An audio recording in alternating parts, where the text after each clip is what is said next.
What? I saw you painting, Kathy.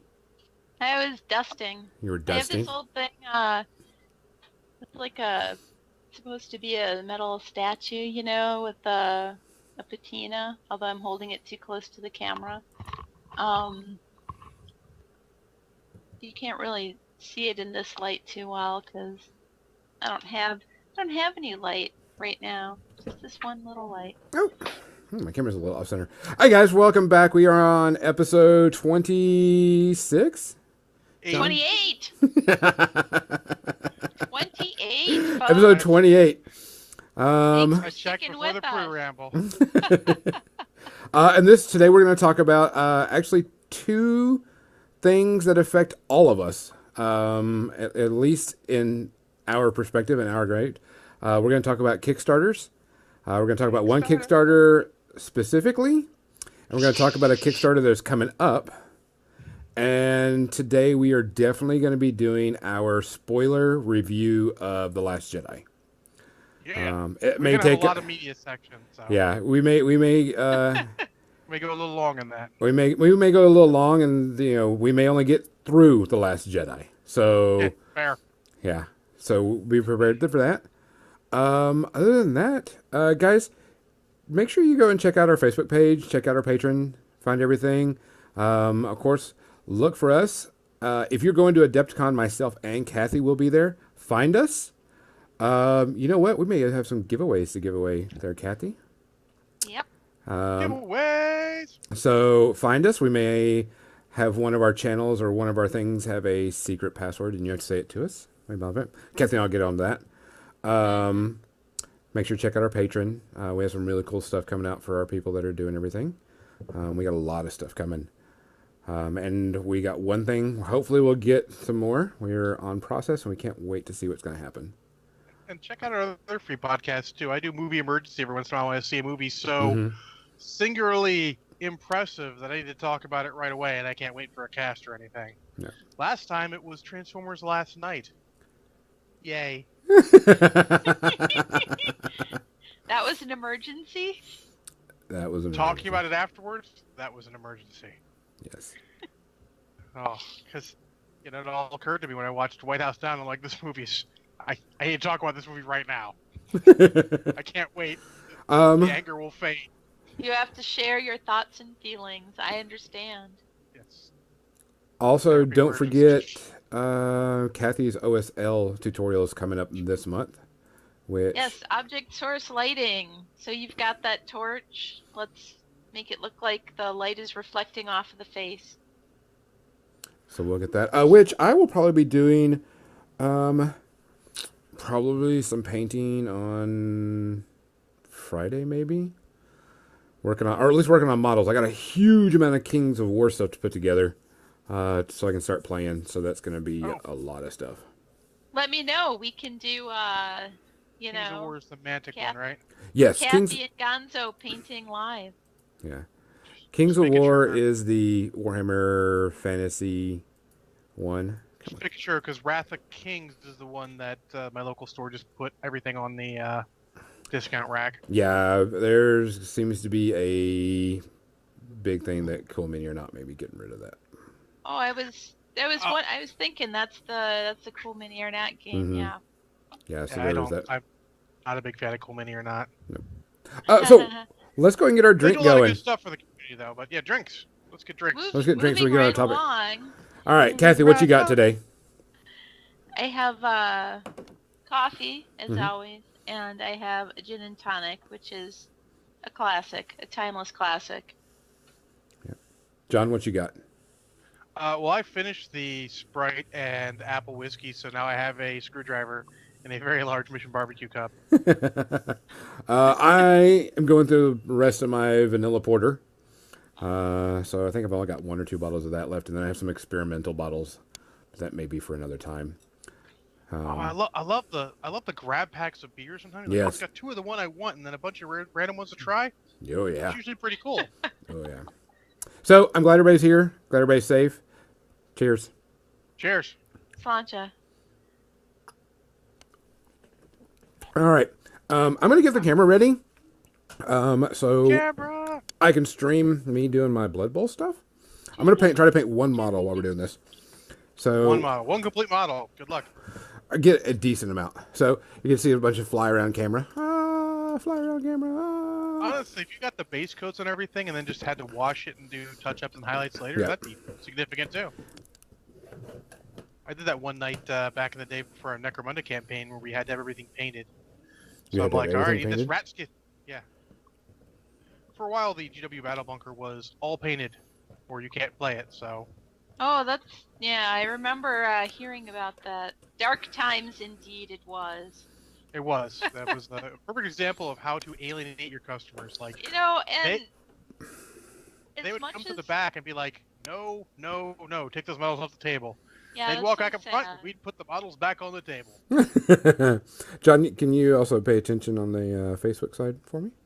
If only I was already doing that. I figured. I just want to check. Hey, I'm using new brushes. Look at these classy, good things.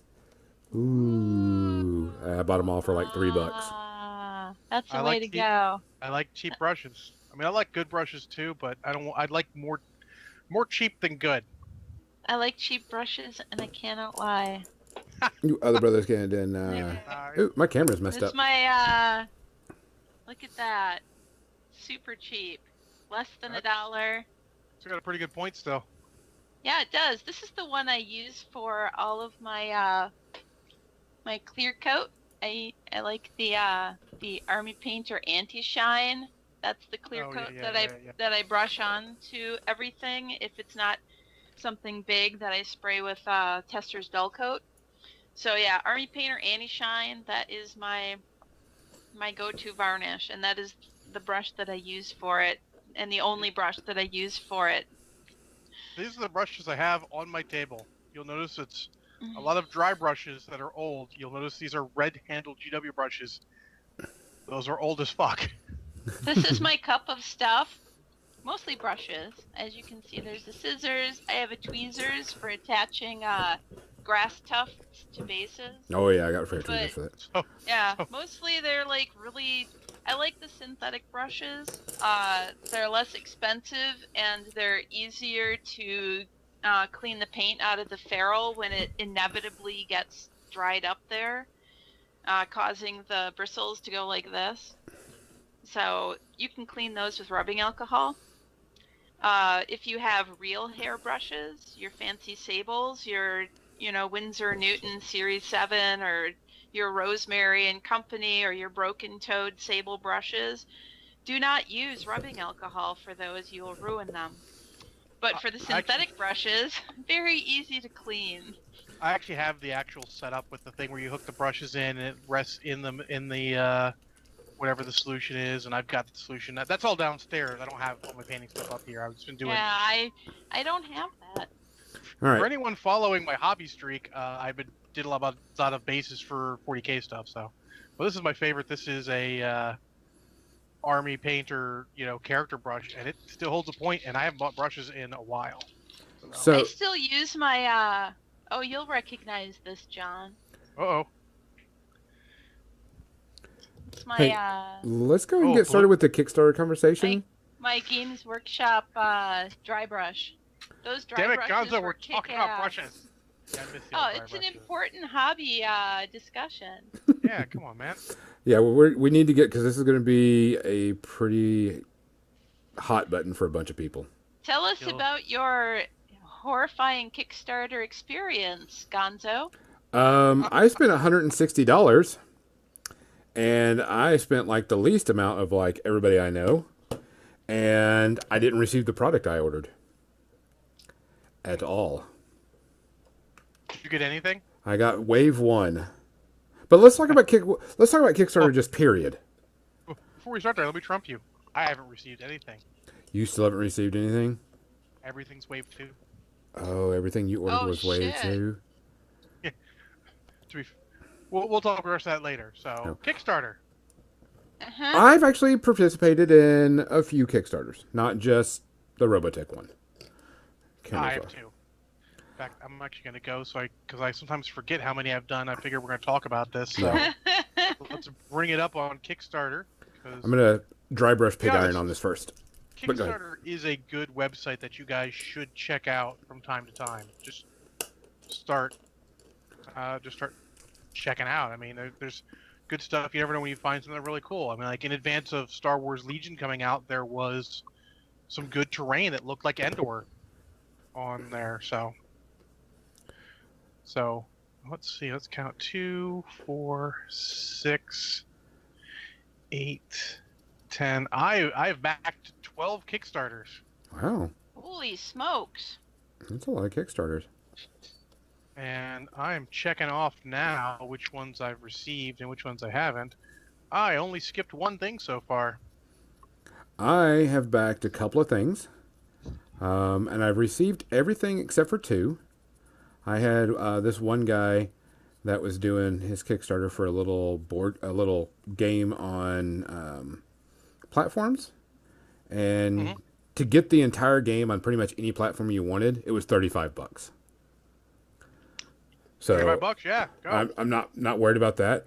He still says he's in development. He still makes an update every so often, but I messaged him and asked him where he was, and he was like, "Well, I'm still it's just taking a little longer than we thought. Would you like your money back?" I'm like, "No. You know what? You asked me if I wanted my money back. No, go ahead. Keep going. Yeah. Keep going." So that was pretty much about the only one besides the one we're about to talk about, where a lot of things are coming about. So I'm going to throw through a list real quick. Go list everything I've backed real quick. And then I'll talk about the best experience. And obviously the worst experience is going to come up because that is one of our topics. I did the first Chain Attack. Send them to War Machine Weekend. Thumbs up. Was good. Cool. The original Relic Knights. Thumbs up. Good. Through the Breach, the Malifaux role-playing game. Thumbs up. Good. I actually Kickstarted. It was a local guy doing a Kickstarter to make dice for Dust when Dust was really big at a local store. I got those. It was cool. I still got those dice somewhere. I don't play Dust, but hey. I did Robotech RPG Tactics. More on that later. I did the second Chain Attack on the War Machine Weekend. Thumbs up. Good. I did double 6 dice, which are 12-sided that are labeled 1 to 6, 1 to 6, because cubes are not meant to roll, which is a fair point. I did the new Legend, the new album for Suburban Legends. Thumbs up. I did Feng Shui 2, which is a role-playing game. Great Thumbs one, up. too. I did Relic Knight 2nd Edition, which I haven't received yet, but I'm not supposed to receive yet. Okay. I did Star Realms Frontiers, also not supposed to receive yet. And then I did the Everlasting, which is a new wet palette from some guys in France, I believe, that I'm also still not supposed to receive yet. They're running a little behind, but they haven't even reached the point they were supposed to yet, so we're all good. So the best experience I had was with the double 6 dice. Now, I only put $10 in, and I got a ton of dice for this, and he had the absolute best updates ever. Everything that was going on, you can go back. I can find everything he spent every penny of money on. This guy took it seriously. It was really impressive, honestly. This guy did something else. I would absolutely consider it, but I was sold because it's like, hey, it's 12 sides, 1 to 6, 1 to 6. Who doesn't need more 6-sided dice? And it was a random roll. You'll roll 4 dice and get that many dice. I'm like, well, I'm in. Random number of dice for how many dice I get? Sure. But yeah, that was the best. I mean, most of them are good. Like, literally, I've only had one that was supposed to deliver so far not deliver anything. And will be the main topic later. I've done a bunch of role-playing games. I did the new edition of Earth Dawn, Prime Perfect there. A couple of other stuff, but everything's been pretty smooth for me. I haven't had much issue with any of the things I did, except for the one we're about to talk about. Go ahead, Kathy. We've done a few, Jim and I. We did the Wander one, which, if you listen to one of our earlier episodes, the guys from who are producing Wander, the Cult of Barnacle Bay, were on to talk about their Kickstarter, which is now, they're getting everything together and getting it in production. I saw one of them posted a picture of their mock-up of their box Yes. for the game. It's Yeah. a board game, and that's looking good. I've seen updates for the artwork and stuff, and really looking forward to when it actually ships. We also did now I don't even remember which one it was. It was one of the cool mini ones. It was like Rum and Bones or Wrath of Kings, or I don't know. It was one of those, but we never got it. Just Probably didn't not Roman bother. Bones. I heard that one actually Yeah, Robin Bones went through. delivered pretty well. Didn't bother contacting them. Just said whatever, because, well, there's a bit of a history, and I won't go into it. So I love the zombie side. The zombie side is one of my favorite board games, actually. So I hear they're doing something about Zombicide in space, and I don't know if it's that the zombies are not zombies but aliens, which I think would actually be cooler than zombies, because I'm not that into zombies. I just like the game mechanic. If it was aliens, I'd like it better. Yeah, it's a fun mechanic. But what was the last? Oh, the Reaper ones, the Reaper Bones Kickstarters. Oh yeah. We've done I looked at almost them, all but of I'm like, those. so many models. I mean, I don't even get to all the models I have. How would I get through all those? Yeah, Yeah, that's we what I am have too. so many models, but we've got all those fun dragons. Oh yeah. You know, which it's worth all the other stuff that you may never use just to get those awesome dragons. And then there was the Kickstarter that actually Jim and I did, that we did for a series of painting videos, and Jim made 52 videos for painting, basically shaded base coat, just like the very sort of foundations, your fundamentals of miniature painting, all the way up through how to paint reds, how to paint greens, how to paint yellows, because Pretty awesome. there's not just one red, there's not just one yellow. No. Just color theory. There's and you go all the way up. It's the pyramid. You go all the way up to the top to how to put the finishing touches on your competition miniatures. And each one of the videos is like 110 minutes. And he goes through all of the brushes and all of the other equipment and everything. A bunch of them are just on bases, bases of various types, building terrain. It's a whole hobby, gigantic extravaganza, and that was our Kickstarter. And what an eye opener it is when you've done your own Kickstarter. You know why all these other ones work the way they do. You empathize with most of them when they run into problems. Not all of them, as we will discuss later. Yeah. Go ahead, John. Good subtopic to get into real quick, because Max and DT brought it up. Is he mentions how if a Kickstarter does too much, the FLGS won't want to stock the product. I think that's the core of the Kickstarter problem, is that, and to throw some shade at a company, because fuck, I don't care. That's the problem with Cool Mini or not. They don't use Kickstarter to Kickstarter. They use Kickstarter as a pre-order system. Yes. And that's a problem. Right. Like, I generally, as a rule, I do not take a Kickstarter from a company that is already in that particular genre, let's say. The exception was Relic Knights 2, because Relic Knights 1, I mean, it didn't pick up the way we wanted it to, so they run a second one because, like, look, we need to do this to fix everything. That was okay.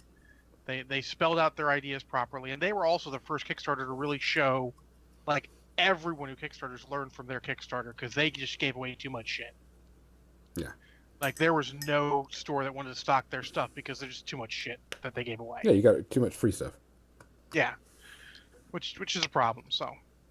But, yeah, I mean, you gotta look out for that. If you think it's something you'd rather buy at your local game store because you're gonna play it there, save it for the local game store. They might, some actually have a way for local game stores to Kickstarter, which is cool. but that is potentially going to happen, and you need to look at that. And we're not at a point in gaming that we can say, well, I don't need to worry about that. I'll just take the best deal I can. We're not at that point. You have to look out for your local game store, because if they're gone, what are you going to do? What are you gonna play? How are you gonna get new Exactly. players? Exactly. So You'd keep that sit in mind like when you're looking at stuff. you'd sit like me and Jim, where there's no friendly local game store within an hour's drive, basically. Hmm. So we don't get nearly as much gaming in as we used to when we had the Games Workshop Chicagoland Battle Bunker, uh, 40 minutes away. We used to go there every week, and we would get in tons of games, and I was much more involved in the community and the Warhammer hobby, and I was playing Blood Bowl, I was playing 40K, I was playing Fantasy, and now I don't play any of those. You Yep. know, I don't play anything. There isn't anything convenient, and that's what's going to happen if people don't support their friendly local game store. Yeah, so keep that in mind when you're talking Kickstarters. Kickstarters are good. The free stuff is usually good. I actually like it better when they give you just a little like extra stuff, not like necessarily where they give you Kickstarter exclusives that are going to come out eventually in like a different format. Like say, Like Guild Ball did with their alternate. Actually, yeah, alternate poses. War Machine Tactics. I didn't list it as my backing because I didn't back it through mine. I gave someone else money to add to theirs to get the models. The models came out eventually, so you're not like, if you're a miniature game player, you're not like losing out. Yeah. If they give alternate models that are eventually going to come out, maybe a different model, maybe not as cool, that's fine. That's cool. That's the best way forward. So I could talk about a new Kickstarter that I just heard about now, or I could wait until after. After, because I want to talk about that one too. Yeah. After, let's go down then up. Yeah, because I'd rather do that. Because we're gonna go down. We're gonna go down hard too. And I'm a drink and a half in. We're going down. So, if you haven't noticed or haven't seen, there was a huge Kickstarter that defaulted. I guess best you could say defaulted. Default is the best way of saying it. Yeah. And it was Robotech Tactics. I jumped on that in a heartbeat. I was like, oh, it's Playding. They do really good. They've got a lot of product. They're a company that's got something. They're not a brand new company. And I was like, yeah, they got history. You know who they are. Palladium has been around since I can even remember. Yeah. Way back in the hobby. Yeah. So I was like, made the first shitty D&D knockoffs. Yeah. So I was like, okay, I can deal with this. I can handle this. And I spent $160 on it. So I could get some extra models and extra things. And it went off like crazy. They made almost $2 million, or like 1.5 or something. If only I had it right here so I could click on a button and find out what their total was. Oh, look, it was a couple million. 1.4 million. Yeah, $1.4 million. And that's not even anything after the Kickstarter finished. Yeah, that's just the Kickstarter itself. Yeah. They unlocked a ton of goals, a bunch of stuff. They had a bunch of plans. Oh, yeah. A lot of plans. But Wave 1 came, and the product was shit. I'm going to just say it. The models for just a Veritech fighter in the robot mode, you had 2 pieces for the feet, 4 pieces for each leg. I mean, it was like 20 pieces just for a model that was no bigger than your standard size model. Yeah, maybe a tiny bit bigger, but yeah, like we're talking like 35 mil rather than 30 mil. Correct. I mean, it was horrible. So everybody complained about it. They said they were going to retool it, redo it up, so when the Wave 2 came out, it would be better. Wave 2. So we waited for our Wave 2, which I had a bunch of stuff in Wave 2. Now I had everything in Wave 2. I had $60 put in. Everything is Wave 2.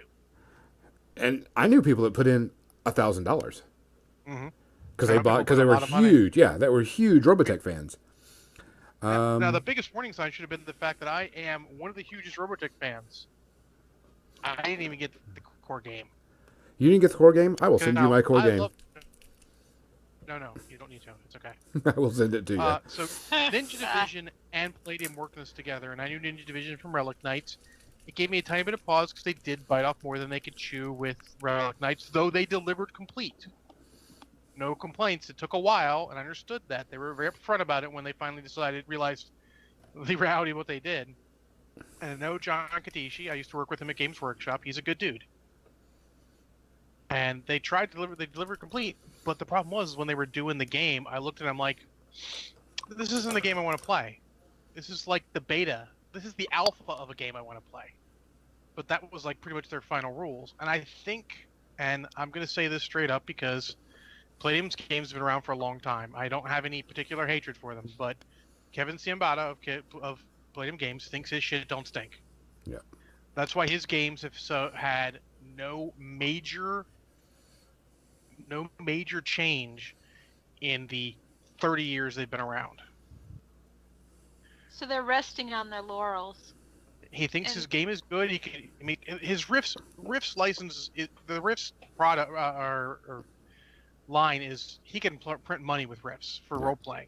Everyone loves it. Like it is a great idea for a game. The problem is that role playing wise, it's not my favorite system.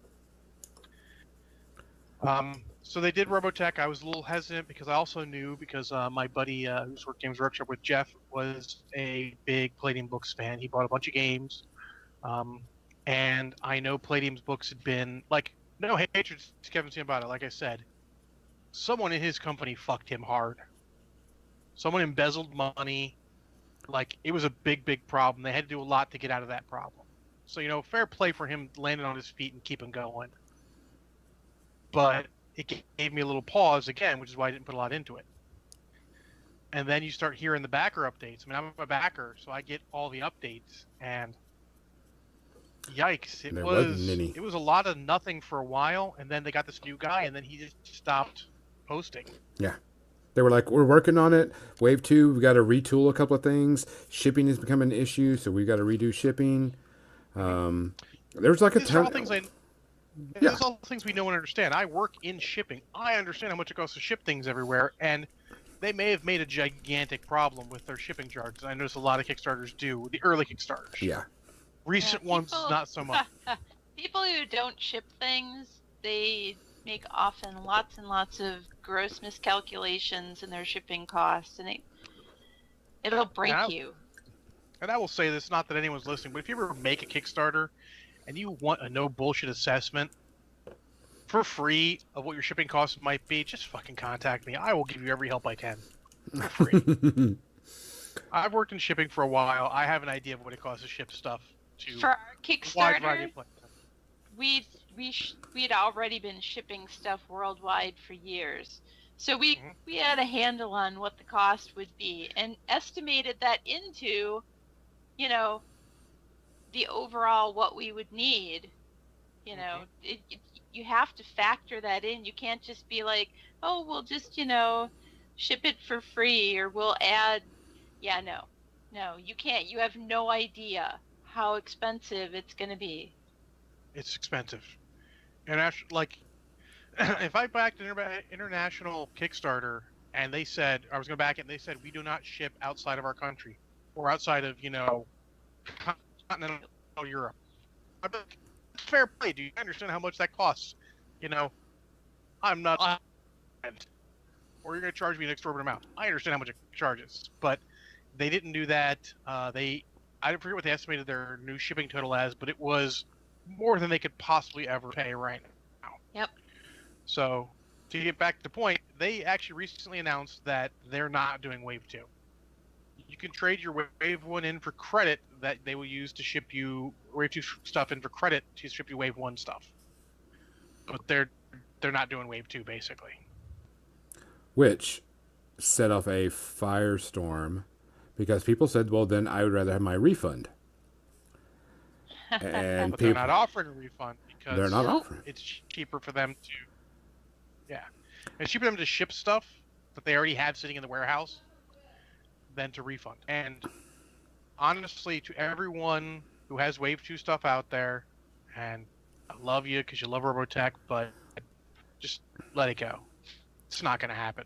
Well, They the can't And afford that's to. the thing with Kickstarters is they are not a pre-order. You're not buying something when you but back a Kickstarter. It's like venture capitalism. You're taking a risk. but Yep. there You is a pay thing that money, you take your chances.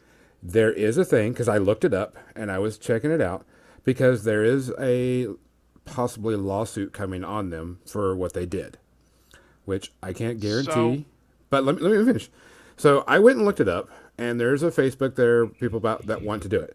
So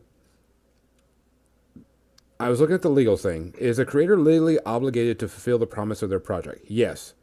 Kickstarter's term of use requires creators to fill all rewards of their projects or refund any backer whose reward they did not or cannot fill.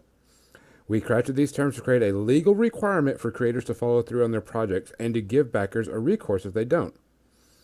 So, absolutely. But, hold on. biggest but. But here's the thing. Also, Palladium Games said that if Wave 2 does not come out, they will refund people money. Kevin himself said that. So, So, this leads his into what we're statement going is to be not going. actionable. And But neither is also the Kickstarters. thing What are is, they going to do? They're going to just kick you off a Kickstarter and say you can't do another Yeah. Kickstarter? Kickstarter, in this is addition, none of Kickstarter's fault.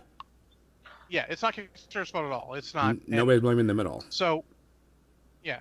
So the real problem is that Kickstarter put that statement in after the Robotech game came out. I am 99% sure. Because a couple of those video games that just absolutely crashed and burned. So you can't hold them to a new procedure you put in after they did their Kickstarter. I'm pretty sure of that. And also, like Kathy said, I don't think Kickstarter's note is actionable anyway. You can put a lawsuit in, but any lawyer's going to tell you it's not worth it. I And I will tell you, like, straight up, guys, let it go. I know you lost some money. It happened. I lost some money. I It counted sucks. this as a lost Kickstarter a long time ago. Long time ago. yeah, there was And they can't afford to. They can't afford to refund you. You would destroy a company doing that. well, they lost also their rights for the Robotech.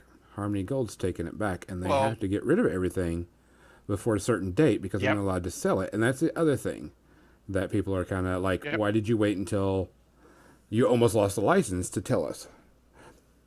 Because, I mean, honestly, so I don't know Kevin Steen about it personally, but I have a good idea. I know what kind of man he is. He really wanted to fulfill this for you guys. He loves Robotech. He wants to do good customer service. Nothing I've ever seen him do is from a position of pure arrogance. It's just he wants to give you what he considers a good product. And in this case, it just didn't work. Yeah. And with him under the gun by Harmony Gold like that, because little known fact, the Robotech live action movie is in the works. There's a ton of Robotech stuff coming out. The license is actually a reasonable deal now with a major motion picture in the works. And That's Palladium Books probably can't. why they lost it. To be fair, they lost it once before and then got it back when no one else bid, because Harmony Gold isn't going to give up money. No. Because Harmony Gold is also a little fish in a big pond, like Palladium Books is. Yeah.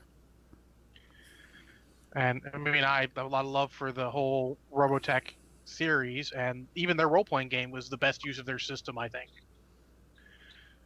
But, I would advise you guys, let it go. I do know that Unless you really vengefully want to take a company down with you. I see, and here's the thing that I was thinking about, because if they actually, and this actually goes to a lawsuit, and they lose, that could be the end of Palladium Games. It would It would be. be. Yeah.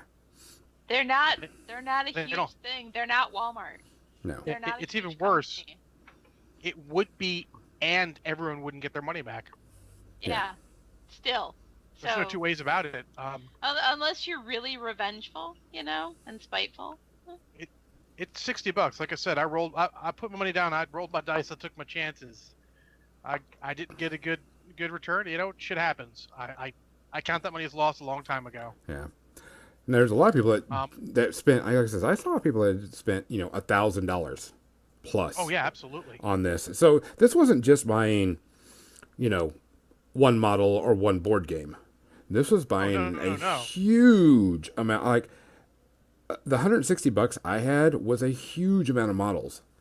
I mean, There a were crap ton. 185 backers who pledged $520 or more, and there were 3 backers who pledged $3,500 or more. Yes. So Wow. we're not talking, small money and small Yeah. product. We're talking pretty big, what some people did. And a lot of people backed it because they knew it was Palladium Games. They're like, oh, these guys know what they're doing.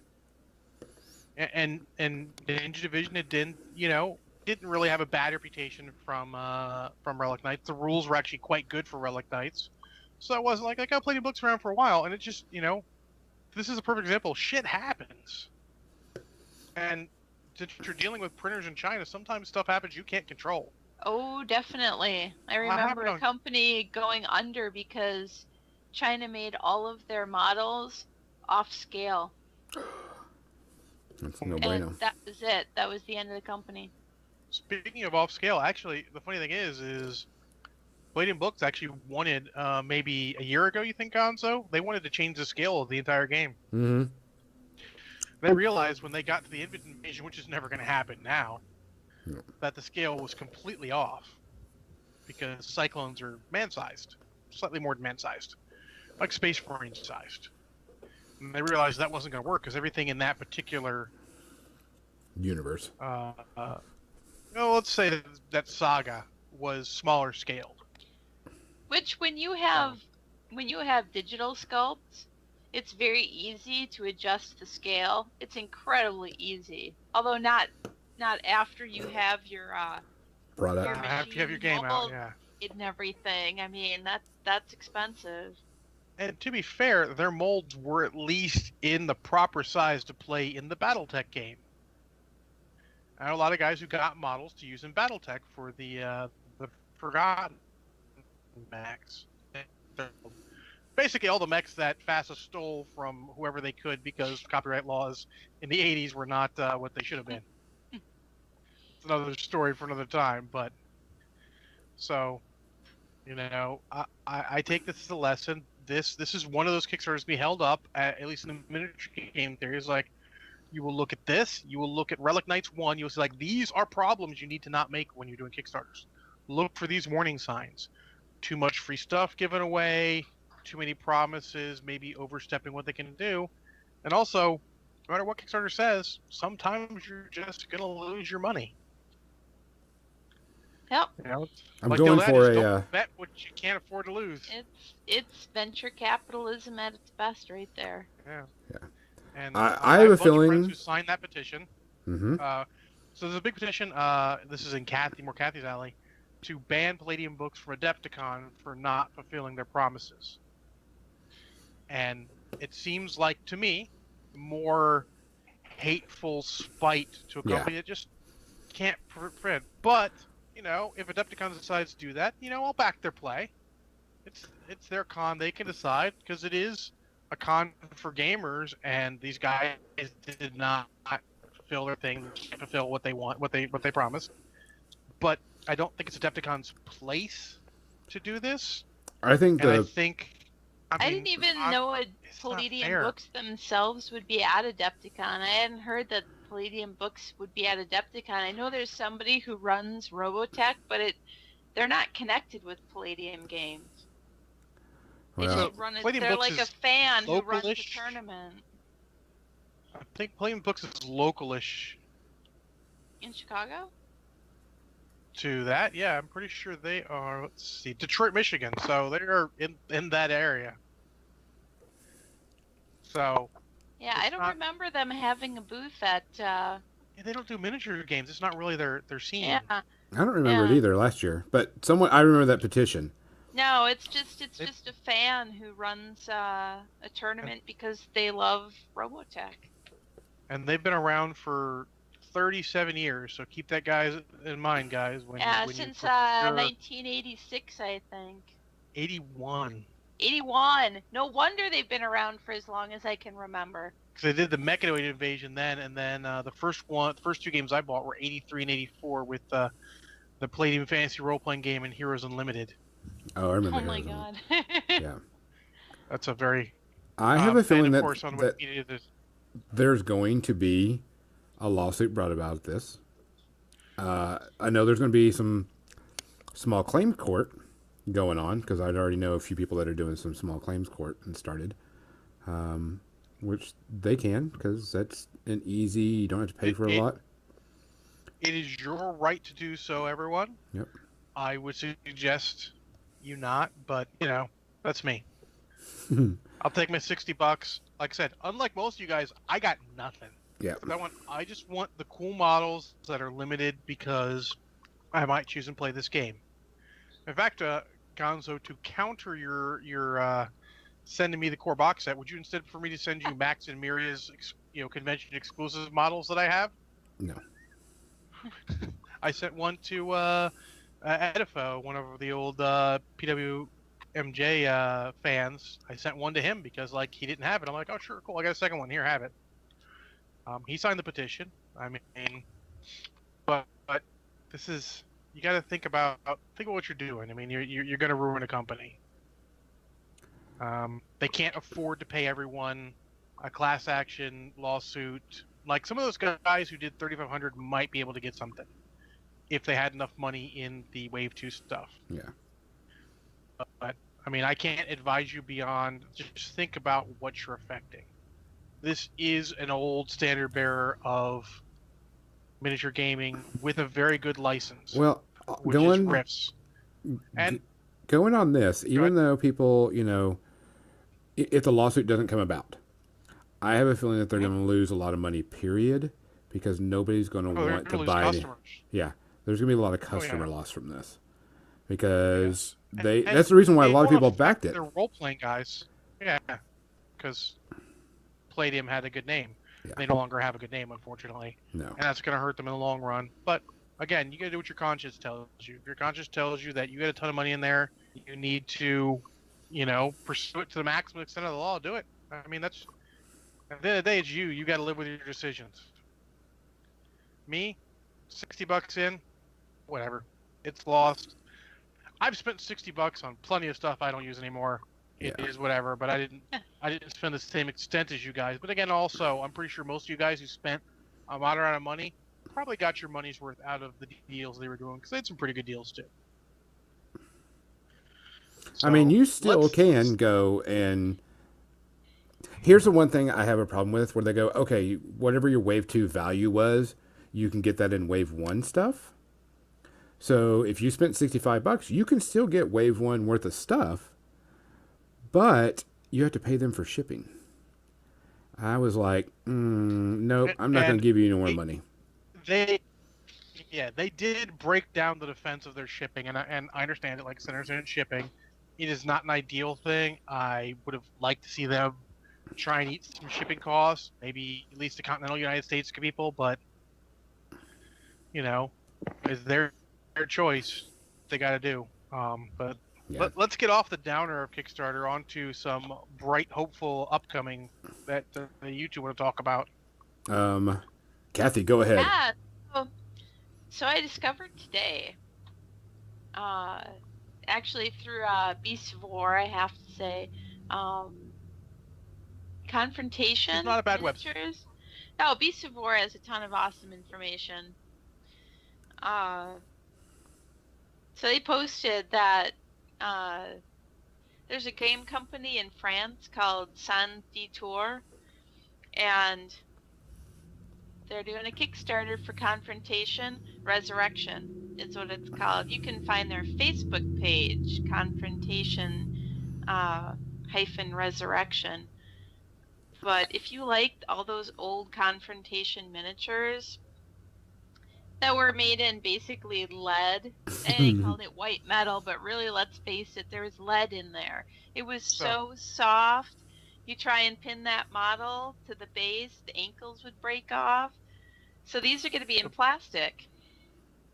So pewter's softer than lead, and pewter does contain lead in it, but not in enough amounts to be considered toxic. But To be I always fair, thought pewter also was lead more of models would a nickel tin alloy. no, there's lead in it. Trust me. Years of GW customer service who'll ask, "Do your bottles contain lead?" And you have to throw the whole thing down for them. All right. But to be fair, also lead is not a bad thing unless you eat your models, and they're not meant for eating. Don't lick your That's model. very true. But the ones that they made were so incredibly soft. Like really Oh soft. yeah. Which is Mm-hmm. great for if you're cleaning mold lines, but not so great for if you want your model to, not break when it tips over because, your gigantic banner is held to the big model by a tiny little toothpick like, pole that it just breaks. It just bends, it breaks. It might as well be tin foil. Mm-hmm. And we learned the hard way in shipping. Finally we were like, we're not painting any more confrontation stuff for other people because we can't guarantee that it will arrive in one piece. Just fair. Unless it's a very compact model. Yes. Like the Wolfens. And they're doing all 16 of the factions, but right now they have up pictures of the Wolfen of Ilya and the goblins. Oh my god, and I love the goblins. They're so whimsical. See, I never got to play the game, but I love the miniatures. I was like, this is gorgeous. These miniatures are awesome. How do I get the Right? game? And then it went under. I was like, oh well, not touching that now. I never played the game. I only ever painted the models because they're just phenomenal. The sculpts Yes. are, they have this like horror and then they have this whimsy. Yes. And sometimes So both at the same time. I like the style of their models, but I feel their biggest failing early on was the full color photos on the blister packs, painted by French professional painters that all looked awesome as hell, and it was a lot of detail on it that wasn't on the model because those guys were great. I mean, those painters What's were off the funny chain. about that is it was seeing those pictures of the models painted like that inspired me to want to paint better. It made me That was awesome. I wanted to paint like them. And so that's what I was striving to do. And this is maybe a couple years into my miniature painting period. When I was looking it up, we have a catalog still of all that stuff and it's all painted. I would never give that away, but they did the non-metallic metal. That's when that became like a big deal because these guys were doing this really cool. It was a little cartoony. I don't know if people nowadays would describe it as that. Nowadays the European style is very realistic and not cartoony, but I feel like the non-metallic metal they were doing was pretty cartoony, but I really liked it they were very four-color comic book. Yeah, and I sucked at painting with metallic paints at the time. At the time, I didn't have miniature paints. I was using regular artist acrylic paints because I didn't know. I had just started painting. I had all these acrylic paints. I'm like, well, why not use them on because we were painting our Blood Bowl models. That's how we started out with painting miniatures. And so the metallic artist acrylics were really lumpy. And I couldn't get them to look. I could not get them to look like metal. And I saw this now metallic metal is a good alternative. And Jim and I both started painting that way. And to this day, we still paint the non-metallic metal. I've tried my hand at using the metallic paints, but just like people who use metallic paints all the time go, there's this learning curve and I'll never do it. This non-metallic metal is a mysterious thing. That's how I feel about using metallic paint. I try it and it just doesn't look right to me. Did you ever get to play the game? Dry brush? No, I never got to play the game. So neither did I. Yeah, I only ever loved the models and painted them whenever I could. So, right now this I'm so glad. what's that? I was saying, I'm so glad to hear that you were inspired by that because my ex saw models that were, Golden Demon or those models. She said I shouldn't paint anymore because I can't do that. I'm so glad to hear you went the other way. Well, yeah, that's kind of the only way I can look at it is, I wanna, and that's how I feel about the current style of non-metallic metal that I see some Polish and Russian painters doing, which is just phenomenal. And it's a combination of airbrush and regular brush, but they put these reflections in all these places. And actually, my desktop of my computer right now has one of those non-metallic metal miniature, a picture of it on there as an inspiration to me of what I could do. That's Um, awesome. and so that's my newest goal. My goal, you know, 10, 15 years ago was paint like the Rackham artist. And my new goal is I want to figure out how these people are doing this new non-metallic metal. So It's cool. the Kickstarter for Confrontation is going to have two different types. From what I saw, they're going to do the old game, and then they're going to do a new game. I didn't even know about the game. I was just excited about the miniatures. Yeah. Well, see, I've been following it for a while because there's a couple people that are on my Facebook friends that are part of the company or showed it to me, and I was like, oh yeah. So I went to check it out, and I saw that, and I was like, okay, I hope they do good because it's a really cool looking game, got some really cool models, etc., etc. So hopefully we'll get something out of that, and I they're just doing hope it to in April. God, yeah, April is when it goes live. April's Kickstarter, yeah. I hope to God that they do the plastics like normal plastic, like Weird Games, Weird Miniatures does with their Malifaux. Good Mm-hmm. plastic. I hope so. Yeah, Restic is action. bad. Rustic is yeah. It is you think Rustic is no as a bueno. game company, you think because it costs less to manufacture them and so you will, save cost. No one wants to buy Rustic. Mm-mm. So, where's your savings if no one's going to buy your product? Which I'm kind of concerned because the Star Wars Legion is coming out at Adepticon, and I'm Yeah. kind of concerned about those models. Although I have Yeah. seen people paint some of those models You already. have to be the kind of person who doesn't care about mold lines or anything, or somebody who doesn't want to paint it to a a higher level. You, Or you just have to be someone who's meticulous and takes the mold lines off. It is very Yes. difficult, but you can do it. yeah. So they So tell me, but it uh, really is a giant pain in the ass. I'm on the opposite side from you two on the whole confrontation thing. Um, I hope it does well. I don't want anyone to think I don't hope it does well. I hope it does well. But for fuck's sake, this is a game that's failed twice. Yeah. Why do I want to support it a third time? Yeah. And it's You funny because know? as I said, I wasn't even looking at it as a game. I like the Oh, miniatures. the models, hell yeah! Like, Yeah. definitely look at that. Like, and that's actually a good note in general. You're looking at miniature game Kickstarters. Look at the models. The model is something you like. Just go for it. Like, let's say Relic Knights. Even if version one, if they never did a version two, and I had models up, there's a couple models there I legitimately like the style of because they're cool anime style. So Yeah. I'm not upset by having those models at all. Well, Remember, as long as you get something physical from the Kickstarter, it'll always be okay because painting models sometimes, just random models, is its own joy and fun. it is. It is. And these Cessair Celts, I'm sure they're going to do a Cessair faction in amongst all their different classic factions.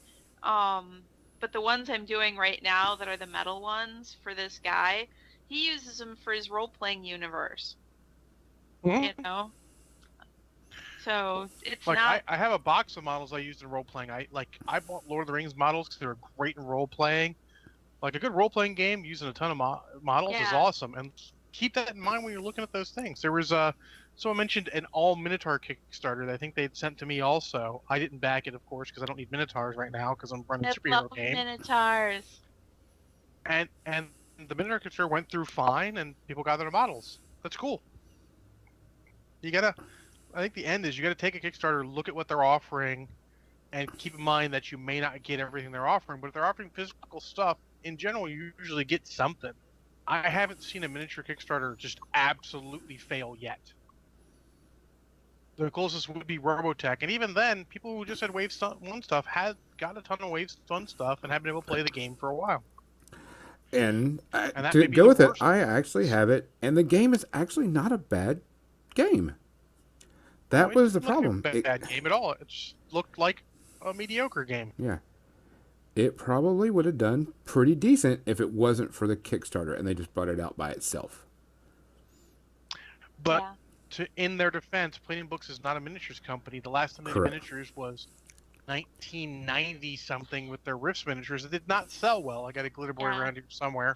Oh my gosh, It's I remember those things. It's a Ralph Partha model. It's not great. Yeah. So keep that in mind. Just approach it eyes open. Keep in mind with these you might not get everything you backed for. Though my experience has been positive. For the most part, mine has been too. This is the first time I've had a Kickstarter just totally fail, in my point. And I don't even count Relic Knights because honestly, sometimes these guys bite off more than they can chew. But Relic Knights delivered everything they promised. They never promised the material, so that the fact that it's rustic is unfortunate, but not terrible. I got the models I promised. The quality is decent. It's not amazing. The game was quite good, so I'm not really upset. Are there any Kickstarters you're looking forward to? All right, now I'm kind of waiting. I've got, we'll say, 3 active Kickstarters that I'm waiting for them to deliver. And like I think Congo said, I've got a limit on active Kickstarters because there's money that I may not see from. And though it's Star Frontiers, Relic Knights 2, and the Wet Palette, I expect all of them to deliver. They've all been pretty good on updates, but I don't really want to get too far in. I did consider there was a guy who was doing terrain for Star Wars Legion. That was like the the bunker and the landing pad and all from Endor, which is cool, but just didn't. I'm not sure we're gonna get into Legion, when we're going to play. But honestly, keep looking keep the sites for cool stuff. You find that one that's got models you want. You never know. Don't let one company's past failure, shower you on an entire platform. Correct. Because there has been some good ones come out. This is just one that was big and from a big name company that went under. Yeah, and miniature games are always going to be a lot more fraught with danger than a lot of other things. The role-playing ones, from what I understand, have all been really good. Like I said, I did Feng Shui. It's great. Like, honestly, every time they update the book, I get a notification through stuff that, like, hey, the book updated, go re-download the PDF of it. And I got a physical copy sitting up here on my shelf somewhere. Probably behind this Skitarii box, honestly. And, but still, I get a PDF copy. It updates whenever they get an update. So, that covers that. Before I ramble on too long. Because I'm drunk. And it is actually 8 o'clock. It is. It is. Is it time for movie? John, John, go and give us, while I get my camera set up, why don't you give the warning for spoilers? First, thanks to Arky Dan and Tectonic Craft Studios for sponsoring the media section. Thank you, Arky Dan. Thank you, Dan. I'll be seeing him in a few weeks. We are going to spoil The Last Jedi. If you have not seen The Last Jedi, like Bubba last week, you need to stop listening now. Now. I will guarantee we'll be done at 20 minutes from now. So plus 20 from this moment, you can come back on. We'll be done with spoilers. We'll finish off a couple other other media things. We're gonna do 20 minutes of spoilers. After that point, come back on. Oh, wait a minute! Before we do that, Go see it. Before we do that, though, we have to give away our miniature of the month. Yes. Yeah, our miniature of the month, because it came up. Kathy, what miniature did you paint up? I'm trying to fix my camera It's still, guys. it's a fire elemental. It was one that I painted. I showed you how I painted in the Flames uh 2-part video tutorial on Patreon. So you can hold it in your hand and you can watch how it was painted. Oh, that's pretty sweet. Even better. So we have 1, 2, 3. John, give me a number. 2. 2. Aaron Stone. Yay! Aaron Stone won the miniature of the month, painted by Kathy. I have his address. I will get that to you, Kathy. You can send that to him as soon as possible. Is he the guy in Texas? Aaron Stone. Yes. Look at there's your glasses. Sounds weird. Oh, for me to put on my glasses? I have to take my glasses off when I paint. Oh my God, was that Superman? I can't because I can't read anything on the screen right now. Like it says media section there. I can't read it. I can barely read the screen with my glasses on. I need a new prescription. So, yeah. There's no way. All right. There's no way. Boom. Anyways, movie. John. Last Jedi. Spoilers start now. Everyone dies. Wait, that was the other movie. Sorry. So I liked it a lot better the second time. I'll start off by saying that. A lot better. Part of it was knowing things behind the scenes. Part of it was not having expectations. Your expectations in this movie, Luke Skywalker says it best when he takes a lightsaber and throws it over his shoulder. That's your expectations. Get him the fuck out of here. Also, the theme of the movie is let your past die. And they really hit the nail on the head in that they're trying to let their past die. They're trying to that's all before. It all happened. That's cool. But this is where we're going forward. Yep. Yeah. But let's talk about, because we all had issues with the movie. Yeah, do you want to go through, sort of in order of the movie? Yeah. Just so we can try and keep let's do that. Yeah. That's the best thing to do. Yeah. So, early on, because it comes in later, Poe kind of disobeys direct order to destroy the Dreadnought and gets a bunch of bombers killed. Now, aside from the bombers being a poor design and whatever, it starts his character growth arc, which is good. Let's say that first. The character development in this movie is good. But it leads to the fleet jumping away and the Imperials following them. And then when Leia gets blown out of the ship and comes back in and with the Force is in a coma, to Admiral Purplehair, Admiral Holdo taking over and her keeping Poe completely out in the dark. So, one of my close friends, El Marshall, is ex-military, and he said that is the stupidest thing he's ever seen. He says, he hasn't seen it twice, he's only seen it once. He says, you tell your main guys what's going on, especially if he's still the commander of your starfighters, and he's held in high regard by everyone. But there is a behind-the-scenes thing that tells you that all those bombers are from Admiral Holdo's ship.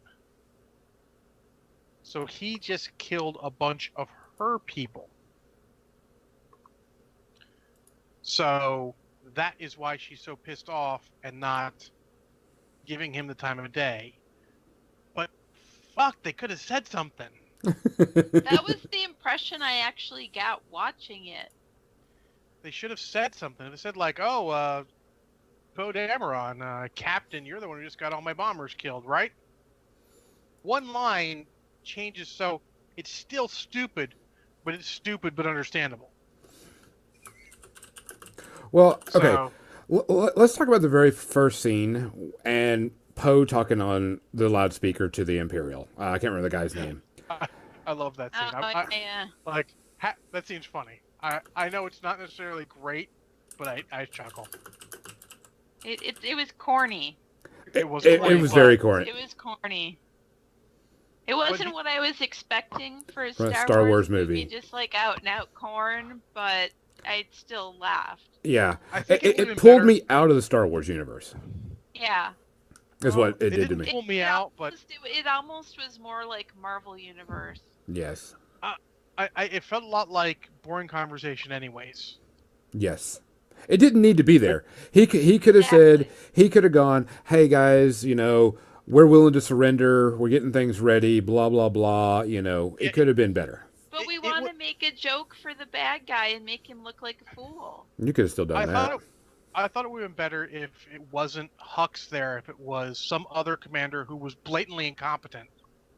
Mm-hmm. Because, the Dreadnought commander is like, we should have launched our fighters, way before this. That would have been a great play. And then when Snoke's ship comes up, Hux is on Snoke's ship, and he takes command, and thus suddenly everything's going better. It would have made Hux's character seem like not the fucking rabid jack-off he is. Yeah. So I didn't mind that, but yeah, it is definitely a point people don't like. The bombers are a little weird. And the bombers didn't seem... Why do you have to drop the bombs? Yeah, I mean...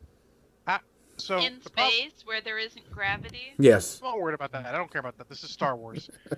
Ships bank and shit. I don't fucking care anymore. I don't know. Because I had a problem with the ships when they lose power, they start, falling back and looking like there's actually wind resistance. But someone else pointed out to me, Paul pointed out to me, that in Star Trek and Star Wars both, that's the sci-fi shorthand for this ship no longer has power. Correct. So at that point, I'm like, you know what? You're right. I think I'm unfairly judging that. I will give that a pass. So it didn't bother me anymore. But also, after having Rogue One with the Y-Wings just doing such a cool thing with proton torpedoes, you're like, they fire a bunch of torpedoes and the whole Star Destroyer shuts down. No one batted an eyelid. They're like, oh, cool, they fired a bunch of cool torpedoes. Like, why couldn't you just have it be Y-Wings getting chewed up because they're fucking, at this point, 50 years old? All the kids have Y-Wing models. They need a new, different toy. They need to be better than that, though. They have to be better than that. Also, where is my plush Porg? Oh my god, where is your plush Porg? I need a plush Porg. No. That was a great way to get the, were they Puffins on that island? They had to film with Puffins there. They couldn't get them out of there, so rather than try and erase them all, they just said, let's just make them Porgs. And I'm like, that's awesome. I thought that was brilliant. I don't mind the Porgs. The Porgs are fine. What other problems did I have? Really, honestly, what was that? Milk. The blue milk scene didn't need to be in there. That was odd. That was creepy. Wait, was that a Tatooine thing? No. Apparently blue milk's a big thing. Oh my god, I don't remember the blue milk at all. It's fine. It's good. You shouldn't. Impression on me. You shouldn't. I remember Luke Skywalker drinking blue milk that Aunt Beru poured for him, though. Correct. It's in the story, but I mean, it was just really creepy. I'm like, Oh wait, are you talking about on the little island with Luke and he milks that monster thing? Yes. Oh yeah, that was weird. Yeah. Yeah. So I'm gonna go through a couple. Unless you're talking about alien survival on a hostile planet, that kind of movie, then it would be fine. Yeah. It was seen didn't need to be there, but it doesn't super detract. It is a little weird. Yeah. It's just weird. Yeah. Agreed. So where is it? Max D said they killed Akbar. You swapped Holdo and Akbar in last scene, and it would have been 100 times better. Yes, but the actor who played Akbar died. He couldn't film the scene. So yeah, but he's wearing all that makeup. No one would know. Someone would notice the voice. His voice is pretty distinctive. Yeah. But to be fair, whatever. He also mentions that dropping bombs. Star Wars is based on original World War II dogfighting and all. Dropping bombs, throw off, cool. Let's see if there's anything else in here. Plush Porgs do exist. You should go get one. Thank you, Max. And then the Space Hunter Islands were funny, but I didn't think they were necessary. No. People who keep track of it, but neither here nor there. That doesn't detract from the movie. The next scene that people have a problem with is the whole scene on the gambling planet. Let's call it. I don't remember the name of it. It felt to me like it should have belonged to a separate movie. But that is where Finn has his big realization. And maybe he should have been the star of a whole nother different movie. Potentially, yes. I mean, they're basically suffering from the fact they didn't plan 3 movies at once. Yeah. JJ made a movie, then the next guy made a movie, and he's like, "Oh, I don't want to follow these plot lines you threw down, so fuck those. I'll do my own movie." Which I don't Yeah. really have a huge problem with. I don't care who Snoke was. That's another problem people have.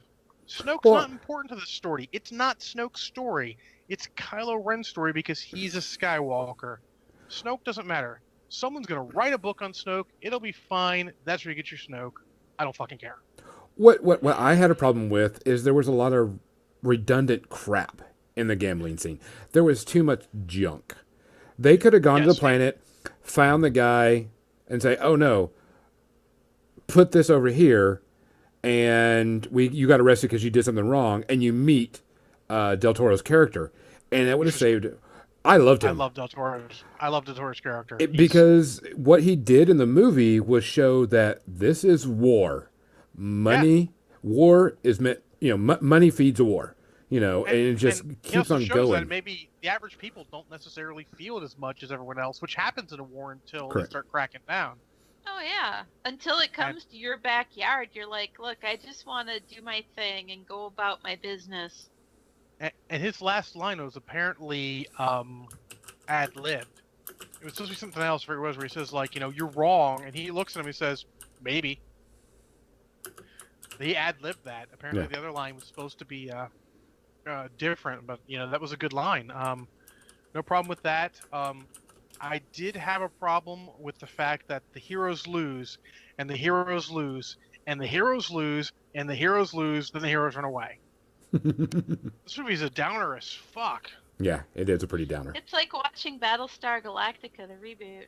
It's worse because the heroes actually have to get a win, and the win's so good because by the end of the episode, you'll get a win. It may not be a big win, but man, it tastes so much better because they're getting their ass whipped. They didn't win a fucking thing. They just ran away. They did. Look at The Empire Strikes Back. The Empire Strikes Back is not all them losing. You may call Hoth a loss, but they got all their tactical objectives done. Well, they also kind of say that it was. I mean, they also kind of intimate that everything the rebellion fought for in all the earlier movies was pointless. Well, 30 years later, it's pointless. That's not necessarily pointless. Maybe there's 20 years of good peace in there. That's not pointless. 15 years of good peace is still not necessarily pointless. But, I did see someone, I forget what, it was on something, just said, like, he hates how his heroes didn't have a happy ending. And I can understand that if you love that, but, hey, life's not all happy endings. I'm sorry. No.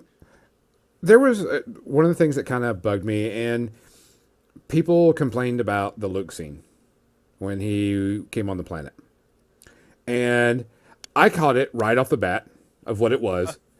And then people were like, well, and also complained about Yoda. Why didn't Yoda use the lightning bolt to just stop Snoke? He can appear anywhere easy, I'm like, you're reading too much into this. Mm-hmm. You're reading way too much into this. When Luke comes on, yeah, I love they did that instead of CGI. Puppet. Oh, yeah. I was like, yes. But the fight scene between Kylo Ren and Luke Skywalker, it was what it was supposed to be. It wasn't supposed to be this grand flipping and beating each other up, type thing. It was meant to be, I'm going to delay you to get my friends away. Mm-hmm. Yeah, absolutely. I liked it. I didn't have a problem with it either. With the Luke on the planet scene, I liked it. So here's something I want to point out, and something Snoke said that really hit me watching it the second time. Snoke mentioned, like, hey, darkness rises and light rises to match it. Cool. He says, I thought Luke Skywalker was coming to defeat Kylo. I thought that was the light rising to meet the darkness. Which means that he knows that he has a light side counterpart that is as powerful as him. He was not expecting that to be Luke Skywalker. He was using Luke Skywalker to fight Kylo, not counting Rey at all. Mm-hmm. Which means there is someone light side, may or may not be alive, that Snoke knew about, that he's expecting to be there to keep the balance in the Force.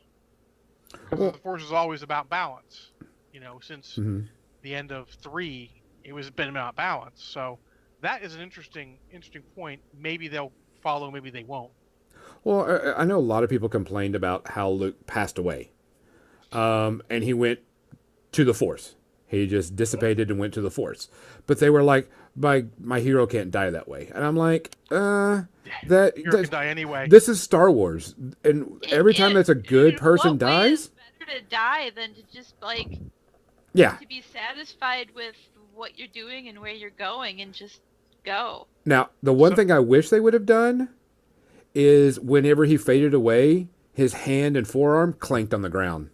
That Because would have been extra special, yeah. because he couldn't you don't take that with you. Because if you remember when Vader ghosted, he looked normal, didn't have all the burns and wasn't, thing. I think that would have, and I think even Oh yeah, that would have someone been said good. that. I think he said that directly that it should have been like that, but they decided not to do it. Yeah. What was I thinking? You're right, Congo. That's it. Did. Yeah, it is how Obi-Wan died. But overall, yeah, I mean, like, second viewing, it's a lot better than the first viewing. Mm-hmm. I will agree with you on that one. Honestly, the quibbles I have now are pretty much minor. The only game-breaking one is Holdo, and that's understandable. And in Poe's redemption, if they had been where they were with the Imperial fleet still having their dreadnought, that thing would have blown them all to hell from whatever range they were at. That's the other problem I have is they say, oh, they're lighter and faster than us. Yeah, that means they get away. That doesn't mean you keep distance with that. That means they get away. That's how lighter and faster works. Uh-huh. They just needed to not say that. They just needed to not say lighter and faster. Said we can only keep them at the edge of our range. Don't explain shit you ain't got to explain.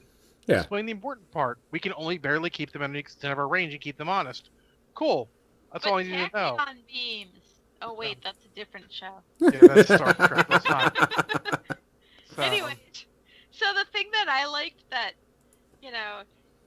that was on the gambling planet was the chase scene with the riding thing. That amused me. That was the monster moment because every Star Wars movie has to have a monster creature moment, and that was it. And that was cool. Yeah. Overall, since we're getting close to the time I promised we'd done by. Yep. I thought it was a pretty solid movie. In second viewing, I'll give it a shot and a half of Kraken, bordering on 2 shots. It is not, like one of my friends said, the best Star Wars movie since Jedi. No. It is definitely better than the prequels. The closest to the original trilogy it is Return of the Jedi. I still think Return of the Jedi is better. Mm-hmm. But let's be honest, we're always going to think that because we have nostalgia backing us up. Yep. It is not better than Rogue One. Bite your motherfucking tongue. No. It is not better than Force Awakens because Force Awakens is a much more fun movie because it's more uplifting. Because this movie is always going to be a downer. It is the second installment of a trilogy, and due to the Empire Strikes Back certainly didn't have a happy ending. Nope.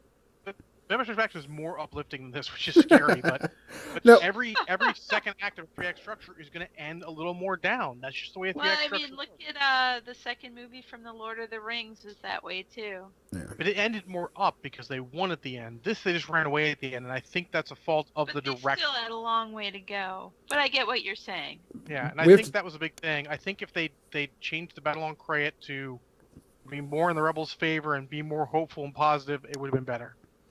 We have to discuss one thing before we go to our normal one, and let's talk about Kylo Ren and Rey lightsaber fight in the Council. And this is no spoilers for those of you who are still listening. We said we were done.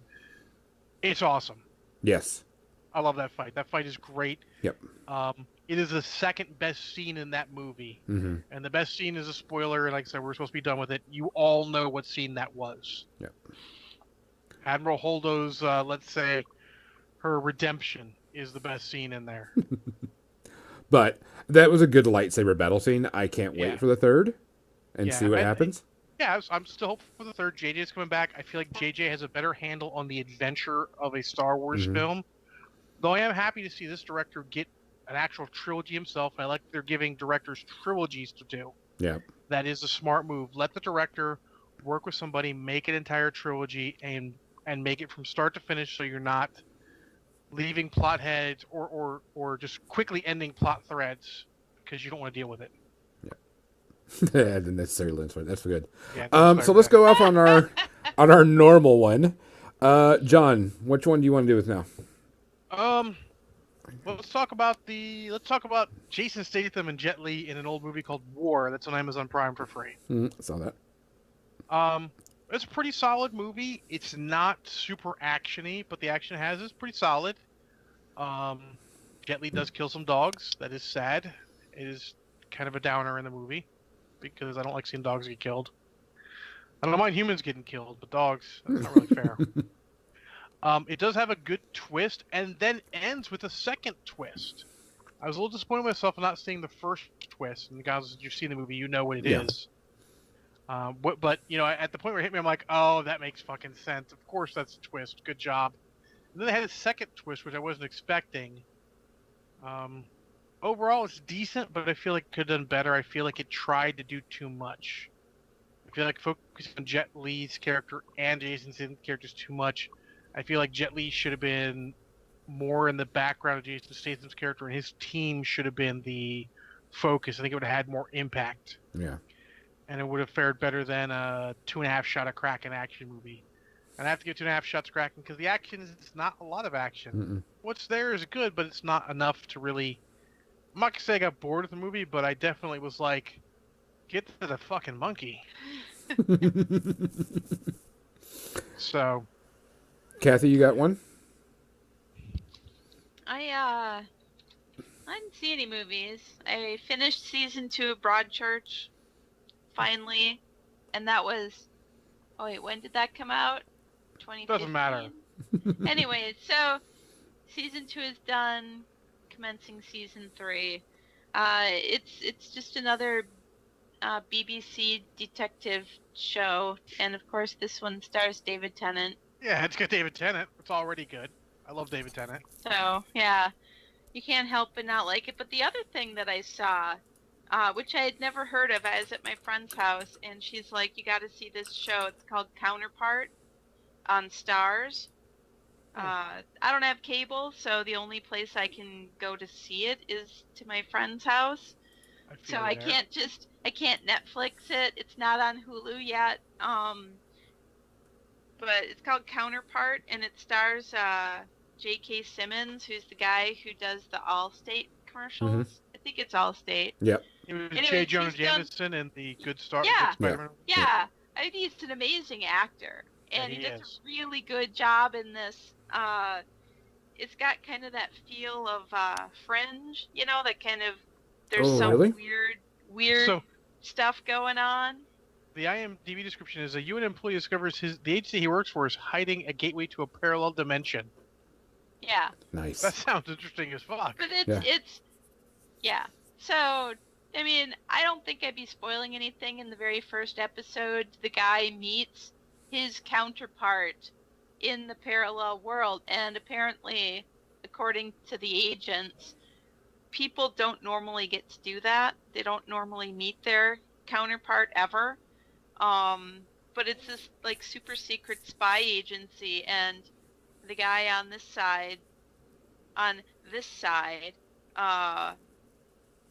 he has no idea that this exists. He's just this low-level grunt who just goes in and punches the clock and does his duty and goes home, and he has no idea what it is that he's actually doing or what he's helping with, what the big plan is or anything. And until his counterpart from the parallel world needs his help. And then, mystery ensues, and it's suspense, and I'm like, when is the next time I get to go over to Jen's house so we can watch this? I watched like the first 4 episodes, so now I need to see more. Well, on the good note, it'll probably be on Netflix or Amazon Prime eventually. Amazon Prime actually does a good job getting like stars and stuff. You can get an app and pay money and actually get stars or Showtime or HBO stuff also. So that's kind of cool. Well, I know American Gods is on Hulu, Yep. and I would like to see that. And It's that was a Stars amazing. show, so It was amazing. I read the book like years ago, Yeah. but Um, I Gonzo watched hit us with something. I Yeah. watched three things this week. I watched Oh, holy. Mute, Ritual, and Godzilla. ooh, All right, Which Mute, Godzilla? Mute. the Okay. the animated one that's on Netflix right now. Oh. All right, so let me go through Mute. Mute stars Alexander Skarsgård, which I like him. He's a cool actor. Yeah. So on and so forth. The story is about a guy that is a mute. That's Amish, and this is a sci-fi universe, so it's kind of cyberpunky in a way. And something happens to his girlfriend, but we find out that maybe that's not his girlfriend. So it's kind of like a revenge type thing where he tries to find his girlfriend and goes around to these different people to try to find her. It was really, really confusing and was hard to follow. And when they Which call, for a Duncan Jones movie seems like par for the course. yeah, they jumped around and skipped around, and it just wasn't meshing well together. At the very end, it finally did, and it was okay.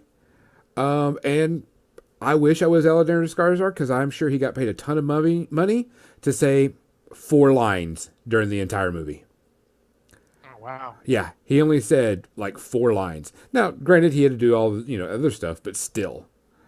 But it was okay. I'd I've heard say good things about it 3. from the movie podcast I follow. One of the guys, Yeah, one of the guys who wrote Doctor Strange, really liked it. yeah, like 2.5 shots. So it's not bad. It's worth a watch. But I mean, don't But go there not expecting awesome Netflix stuff. fair. Can we hit one real quick? Because I can talk Um, awesome Netflix stuff. yeah, I've got. I watched Ritual. Okay. And Ritual is about a bunch of guys that trek through the woods, and they have to deal with this creature that's attacking them. It was really creepy, really neat. The monster was really cool. I would really have liked to have seen a bunch of different things about that. I'd say maybe 2 shots of Kraken pushing it. was it sort of Blair Witch Project like? It's not filmed like Blair Witch. But it's out in Thank the God. woods and it's professionally done. But there were some really creepy scenes. You're like, yeah, that's nope. I Okay. wouldn't do that either. Nope. Yeah, Yeah. Fair enough. like nope. We'll go find somewhere else to sleep. But it was pretty decent. Um, and then John, you want to go with one? Did you have one real Uh, quick? I finished Altered Carbon. I've been stuck on the last 2 episodes for a while. I finally got them watched. Man, that series is good. Mm-hmm. If you haven't seen it, if you like Cyberpunk and/or Shadowrun, go see it. Yes. I It's on so need to Netflix. watch that. Yeah, it's good. It shows me why they've been putting the main actor, whose name escapes me right now, probably because I'm 2 drinks in, 2 big drinks in. But it seems like they put him in. He didn't really get his place in Suicide Squad or Joel Kinnaman or RoboCop. He didn't really get the chance to shine as much in those. But it does show why they've been putting him in so many things. He actually can act. He is good. Well, there is And rumor that he's not going to come back for next season. And well, yeah, he shouldn't come back for next season because he's got a new body. He gave his body up back to the guy correct. who owned it. And people were complaining about that. In this show, you don't need to have the same actor. No, you don't. Let Joel Kinnaman go on to other stuff. He did a Yeah. good job. He I was The gonna other- say like James Bond or Doctor Who. exactly. No, it is exactly like that. It's actually better. But yeah, Ultra Carbon. Now, Ultra Carbon. I think there's only one episode where I saw it and I had to watch the next episode. But other than that, they've all been like, I watch them. That was cool. I go to something else, come back. Let me watch the next episode. So And enjoyed the hell Abuela. out of it. Abuela was awesome. Abuela was the Um, best part of that show, just because it was And they great. really do a good job of using Chekhov's gun properly, and you don't think they will. Yeah, it actually was really good. I can't wait for next season. Yeah. Take a look at him. You take a look at that. Definitely watch it. Netflix has been doing some good stuff. Yep. Gonzo, hit your last one. Godzilla is my last one. It is something done for Netflix, and it is an animated version of Godzilla. The I premises of saw the that, but I story, wasn't brave enough. the premises is monsters finally came out on the planet and destroyed Earth. They're back, blah blah blah. And so we left Earth, and we went to go find another habitable planet. We couldn't find one, so we came back to Earth, and 1,000 years had passed. So they were like, 1,000 years has passed in Earth time, but only like 20 years has passed in their time, type thing. Okay. And so they go back to Earth. And that's when Godzilla shows up, and the planet's been changed because they found out it's actually been 10,000 years. So they go down there and they try to fight Godzilla. It wasn't Is it bad. the same Godzilla? Is he alive? Is he like a I can't tell you. lifespan? I can't tell you because there's a spoiler in it, and I'm not going to spoil it if Oh. somebody wants to watch it, All right. about the Godzilla stuff. It wasn't a bad show. It was easy to follow. It, kind of starts kind of slow, and then there's a bunch of fighting, but it's very anime-ish, with everything, even the combat, you name it. But it is so monochrome. Everything's white and gray. There's very little color. And Oh. It just kind of grated on my nerves a little bit. I was like, guys, we're on this planet and it's got vegetation. Why is the vegetation gray? It just didn't have a lot of color to it, so it was really just shades of gray on everybody. But I'd give it a shot. Somebody can watch it. It's only like an hour and a half, so it's not bad. And it's part one, so we're getting another part pretty soon. So Fair enough. not a bad one. I mean, two more real quick. I'll do quick capsule reviews. I finally finished The Expanse season 2. Luckily, before season 3 came out. Mm-hmm. It was great. The Expanse is also great. You should watch The Expanse. Mm-hmm. Good characters, good sci-fi. I'm just enjoying it. I got a special chuckle when the one character said, "It's a fucking trap." Like, Admiral Akbar is proud of you, sir. It's always funny. I'm enjoying where it's going. I'm glad that even if there's a season 3 coming out, Mm-hmm. but even if somehow it didn't get renewed, I'm glad there's a book series behind it because Yeah. I would read the fuck out of those books if I didn't have TV to watch. Yeah. I might also read the books also, but. Yeah. And then the last thing I saw Black Panther, which is somehow still selling out theaters Yes. on a Wednesday. I've not even Hours. Well, I probably won't end up seeing it until it comes out on Netflix because that's kind of how I am with my superhero movies. John, Hopefully how many it will shots come do you out on give? Netflix. Remember, The Expanse 0. No, Black Panther. The Expanse season 2 had The Expanse season 2 had the best sci-fi fight ship battle scene I ever thought I would see. I'm like, this is everything I want from a hard sci-fi ship Yeah. battle. But Black Panther, I give it one shot at Kraken. It has some problems, but it is still really, really, really good. Yep. It's definitely not the best, but it's definitely in. I mean, how do you judge Marvel movies now? Yeah. They just don't make stinkers. No, we've got way too many that are just too good. I have to give one shot at Kraken because I thought some stuff like, okay, this and this could be fixed, maybe it's a half shot, but it's in that area. It's really good. I really enjoyed it. Had a couple minor problems, but still really good. And so Black Panther's really old and has some potentially racist seeming characters, and somehow they sidestep it perfectly, which I thought, like, hats off to you guys. Yep. Cool tech. I was a little upset at some of their choices as far as who they killed and who they didn't. I enjoyed the extra characters they brought along for the ride. I don't want to spoil it because it's still really new. But yeah, pretty good. One shot of Kraken at most. Yep. I think that's it. Yeah, that's it. We only went 5 Yeah. minutes over for as much content as we got. Thanks for joining us. Can you tell us about the sponsors of the show briefly? Oh yeah, guys, don't forget Broken Egg Games and Tectonic Craft Studios. Broken Egg Games provides a crap ton of things for your game, from tokens and widgets. They're also the official producer for Privateer Press stuff. They're really good guys. I'm pretty sure they're going to be at Adepticon, so you can find some of their stuff. Tectonic Dan from Tectonic Craft Studios. He is super, super nice. I know he's going to be doing some stuff at Adepticon. Him and I are talking about doing something also. Really good guy. Go buy his stuff. He makes some really good terrain for fantasy things, and some really good Guild Ball stuff. So definitely go check them out. Other than that, that's a wrap, guys. That's a wrap. We will come back next week. Not sure what it is. Other than that, I'm Gonzo. I'm Kathy.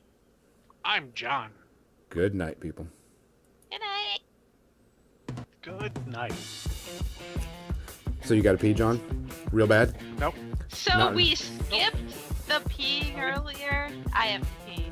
Kathy, you got to pee. You can't go yet. You can't go yet. We're running through the outro. You know. I have to pee, but not bad. So Kathy's really got to pee. I mean, she's like I'm like crossing your legs. I'm bouncing. I'm bouncing my leg. I'm like, all right. So let me just keep this outro going for a bit.